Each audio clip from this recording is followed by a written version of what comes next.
반갑습니다. 12월 24일 토요일 큐티 스케치 시간입니다. 오늘 본문은 마태복음 1장 18절부터 25절까지의 말씀입니다. 오늘 본문이 이렇게 시작합니다. 예수 그리스도의 나심은 이러하니라. 그의 어머니 마리아가 요셉과 약혼하고 동거하기 전에 성령으로 잉태된 것이 나타났더니, 오늘 본문은 예수님의 탄생 기사가 소개되는데요. 동정녀인 마리아, 처녀의 몸에서 아이가 나오게 되는, 그래서 성령으로 잉태되는 그런 사건을 소개합니다. 마리아가 천사를 통해서 그 소식을 듣자 놀랐어요. 남자를 알지 못하는데 어떻게 처녀가 아들을 낳겠습니까? 이렇게 묻자 천사가 너희 친족 엘리사벳도 지금 나이가 많이 들어서 늙어서 임신이 불가능한데 하나님께서 그걸 가능하게 하셨다. 이 이야기를 해요. 그래서 주의 말씀에 능치 못함이 없을 것입니다. 주의 종에게 그 말씀 이루어지기를 원합니다. 이렇게 마리아가 이야기를 하고 바로 엘리사벳을 만나러 갑니다. 엘리사벳은 이미 임신한 지 6개월이 됐어요. 예수님의 어머니인 마리아와 만나자 그 태중에 아이가 뛰놀며 주의 오심을 즐거워했다. 이렇게 이야기를 하죠. 그리고 마리아는 3개월 동안 엘리사벳과 함께 있습니다. 이제 성경을 묵상하면서 생각하면서 과연 이 동정녀로 내가 아이를 낳았다는 것을 왜 요셉에게 미리 말은 안 했을까 하는 그런 궁금증도 들고요. 그럼 어떤 시점에서 주변의 사람들에게 사실은 이 아이는 남자를 통해서 생긴 아이가 아니라는 걸 언제 말했을까? 아마도 말하지 않았을 거예요. 엘리사벳이 알았을 것이고, 아마도 마리아가 알았을 것이고, 요셉이 알았을 것이고, 이 3명 외에는 글쎄요. 예수님 살아 생전에도 그런 이야기를 잘 안 했을 것 같고, 동생들에게도. 그러면 성경이 정확히 이야기하지 않는 바니까 그냥 살짝 예상만 해볼 뿐입니다. 엘리사벳은 알았을 것 같고, 그럼 나눔이 있었겠죠. 3개월 동안. 마리아가 알았고. 근데 요셉은 오늘 본문에 보면요. 요셉은 굉장히 큰 상처를 받습니다. 사실. 자기하고 약혼한 사람이에요. 정혼을 했고 1년 뒤에는 이제 같이 합방을 하면서 같이 살아야 돼요. 그런데 이 여인이 잉태한 사실을 알았어요. 아마 3개월 이후에 봤을 거예요. 왜냐하면 3개월 동안은 임신한 지 3개월 동안은 엘리사벳과 함께 있었거든요. 누가복음에 의하면. 그러면 요셉이 오늘 본문에 보면 성령으로 잉태된 것을 18절에 알았어요. 약혼하고 동거하기 전에 이미 임신한 걸 알았어요. 그래서 19절에 보면 그의 남편 요셉은 의로운 사람이라 그를 드러내지 아니하고 가만히 끊고자 하여 굉장히 큰 상처와 실망으로 파혼. 참 믿었는데 마리아와 약혼했으니까 얼마나 신뢰하고 믿었겠어요. 아마 마리아도 신앙이 좋았을 것이고. 그런데 온갖 상상을 다 했겠죠. 근데 하나님께서 왜 이런 시간을, 이런 상처와 이런 아픔이 생기도록 잠깐이라도 요셉에게 생긴 것이거든요. 그 사실을 알게 되고, 임신한 사실을 알게 되고, 다른 남자와 분명히 관계가 있었다는 것을 생각할 수밖에 없는 그런 상황을 맞이하자 19절에 의로운 사람이라 가만히 끊고서 했다는 거예요.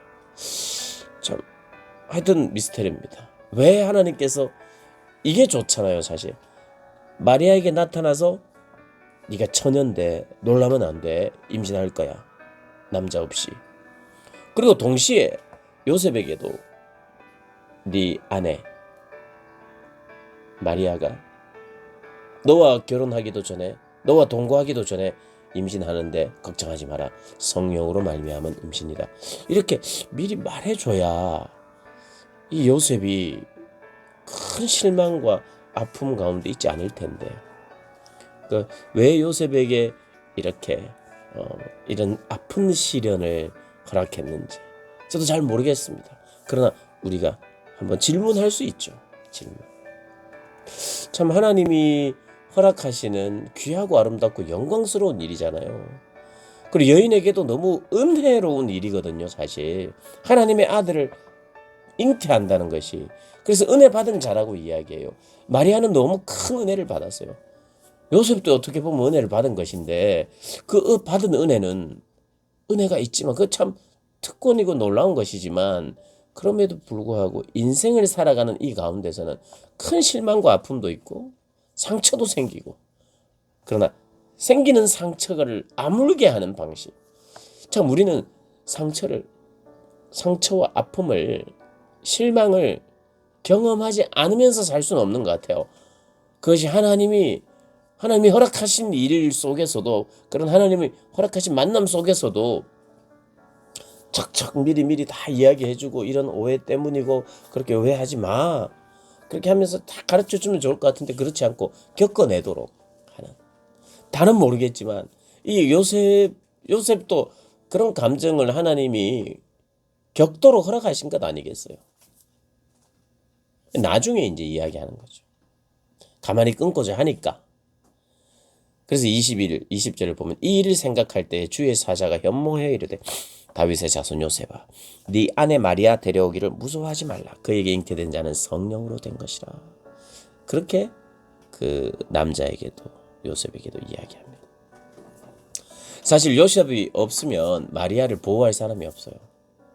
그러니까 하나님이 그들을 만나게 하고 그들을 결혼하게 한 때가 하나님의 때인 거예요. 물론 이제 아마도 이 결혼을 하고 나서 좀 아이가 빨리 나온 건 맞겠죠. 그런데 어쨌든 그 아내를 보호할 사람이 요셉이죠. 요셉이 만약에 떠난다면 그 아이는 사생아가 되고 몰래 키우거나 아니면 이 유대법에 의해서 죽거나 하여튼 그런 큰 곤란을 당하는데, 어쨌든 하나님께서 그 가정 안에 예수님이 태어나도록 하시고 또 보호하도록 하시는 거죠. 그러면서 이런 가운데 죽음에 이를 수밖에 없는, 죄로 말미암아 죽음에 이를 수밖에 없는 이 죄인들을 구원하시러 우리 주님께서 죄인의 모습으로, 그리고 한계가 있는 인간들 사이에서 이렇게 태어나고 계시다는 거예요. 그러면서 처녀가 잉태하여 아들을 낳을 것인데 그 이름은 임마누엘이라 하리라. 하나님이 함께 하신다. 우리와 함께 하신다는 거예요. 어떤 환경에서요? 여러분, 이 마리아와 요셉의 삶을 보면 참 그렇게 부유한 삶은 아니었던 것 같아요. 그리고 그들은 인구조사 때문에 참 또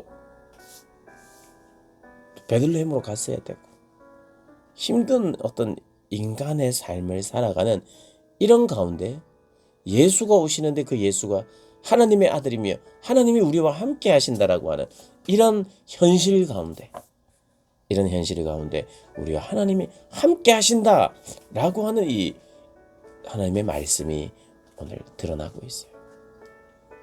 제가 이 어떤 사람들의 심리 혹은 사람들이 당하게 되는 어떤 큰 충격, 이런 것 속에서 그럼에도 불구하고 그러한 사람들이 살아가는 삶 안에 예수님이 나시고 그분은 평화이시고 그분은 하나님의 아들이시고 우리와 함께 하시는 하나님이시라. 인간 세계의 인간의 연약함과 인간의 한계와 인간의 오해와 상처와 실망 가운데 하나님 함께 하셔서 구원하신다라고.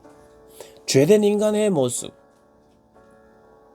그 모습 가운데 오셔서 우리와 함께 하셔서 우리를 구원하시는 주님이심을 오늘 본문이 이야기하는 것 같습니다.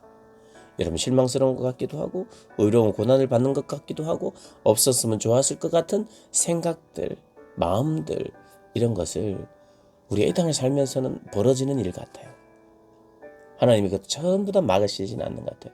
그러나 중요한 것은 아물게 하시고 고치시고 구원하시고 새롭게 하시는 분이 하나님이시라는 거, 그거 우리가 꼭 믿어야 할 것입니다. 그런 믿음으로 우리 주님 기다리시고 우리 주님 찾는 여러분 되시길 주님의 이름으로 축복합니다.